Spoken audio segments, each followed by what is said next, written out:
Untuk bisnis treasury sendiri, apakah ini akhirnya akan berdampak juga? Gini, thank you Mbak Neke. Jadi sebenarnya kalau kita lihat bisnis treasury itu kan menyeimbangkan aset and liabilities ya. Kalau kita lihat, kita ngomong deh, aset tentunya pengelolaan aset itu investor ya yang menanamkan dananya di liabilities tentunya ingin mendapatkan return ya.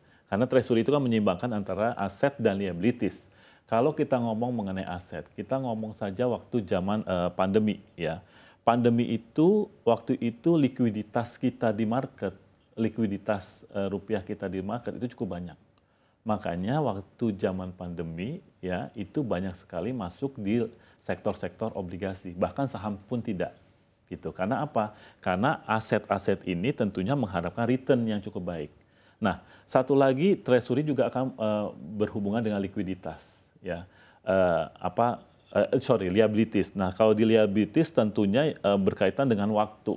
Biasanya kalau liabilities itu berhubungan dengan pinjaman.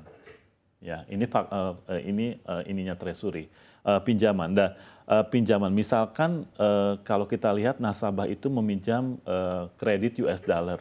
Ya, kredit US dollar, tentunya dia ingin pengelolaannya waktu itu dalam bentuk rupiah. Nah, faktor dalam pengelolaan dalam pinjaman US tentunya dia ingin kewajibannya atas pinjaman itu biar tidak terkena volatility market, khususnya US volatility valuta asing. Makanya dia sekarang melakukan hedging atau bisa dikatakan cross currency swap. Karena apa? Untuk meminimalisasi resiko dari fluktuasi pergerakan valuta asing. Jadi fungsi intermediary treasury itu adalah menyeimbangkan aset dan liabilities. Nah, kalau ke depannya fungsi tersebut tetap masih akan berjalan. Kita menyeimbangkan antara aset liabilities itu harusnya tidak banyak hal yang bisa kita khawatirkan selama fungsi treasury itu berjalan dengan baik. Baik, apakah ada peluang-peluang yang diharapkan untuk bisnis treasury di sepanjang 2025 ini? Tentunya kalau kita lihat dari bisnis treasury, kita harus melihat ada faktor dari sisi kita memanage dari likuiditas juga dan juga dari fee base-nya juga tentunya ya. Fee base-nya tentunya datangnya baik itu dari instrumen bonds dan juga dari valuta asingnya. Dan juga kita juga melihat dari pertarungan di SRBI. Memang benar Mbak Anneke bilang 2024 kita pertarungan dengan SRBI itu luar biasa, tetapi so far untuk saat ini 2024 bank-bank juga masih cukup baik pertumbuhannya, baik itu dari sisi likuiditas maupun dari fee base-nya. Jadi di 2025 dengan kebijakan-kebijakan nanti yang dikeluarkan BI gitu ya, kita sudah bisa mengantisipasi dan juga bank juga harus bisa bertumbuh dengan baik, baik itu sektor baik itu asetnya maupun dari sektor kreditnya. Baik, terlepas dari perebutan yang ada di dalam negeri, bagaimana dengan perebutan dengan negara-negara di ASEAN yang juga mungkin saat ini tengah menyiapkan strategi agar bisa juga menyedot dana global? Kalau di negara ASEAN, kita ngomong dengan pelemahan mata uang dulu ya. Pelemahan mata uang rupiah memang sangat cukup signifikan di negara ASEAN. Yang yang menguat itu di ringgit Malaysia. Tapi kalau kita lihat BI sekarang sudah mulai dari beberapa tahun yang lalu kan sudah dengan dia mengeluarkan di spot di market, kemudian dia mengeluarkan di NDF gitu ya. Harusnya persaingan kita di negara-negara ASEAN juga sangat kompetitif dan juga apalagi nanti kita bisa mengeluarkan yang tadi Mbak Anneke bilang company-company udah mulai hedging ya. Salah satunya dengan melakukan cross currency swap yang tadi saya katakan.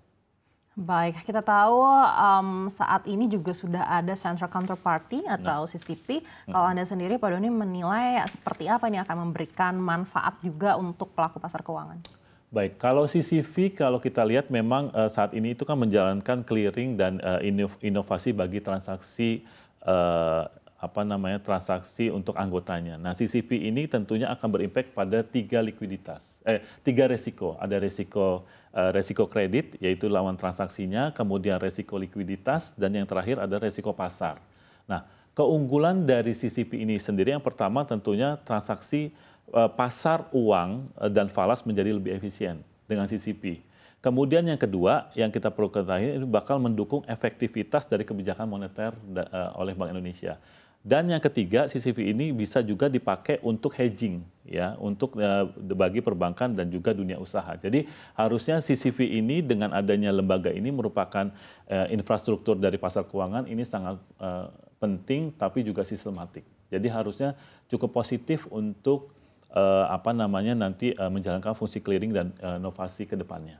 Baik, salah satu juga kebijakan makroprudensial yang diharapkan dari Bank Indonesia ini juga terkait dengan aturan DHE begitu. Kalau misalkan Pak Doni lihat seperti apa lagi aturan DHE ini harus diperketat agar bisa memarkir dana lebih banyak di dalam negeri.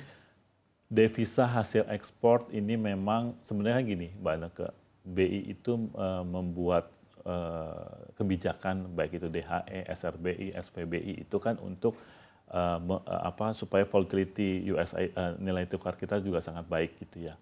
Nah kalau kita lihat ke depan, kita lihat DHE itu memang saat beberapa tahun yang lalu memang sudah dijalankan dengan company itu harus menyetor 30%. Nah ini masih dalam kebijakan dari Menteri Pak Erlangga Hartarto. Apakah dimungkinkan 30% itu dinaikkan ke jadi 50%? Nah ini juga kan harus melihat plus minusnya. Tapi so far untuk kebijakan moneter yang dilakukan BI memang belum maksimal, tetapi sudah bisa memberikan angin segar lah untuk volatility dari nilai tukar kita. Baik, artinya kita masih bisa berharap untuk kebijakan DHE ini. Dan apakah tahun ini menurut Bapak akan lebih baik daripada tahun sebelumnya untuk parkirnya dana asing ini?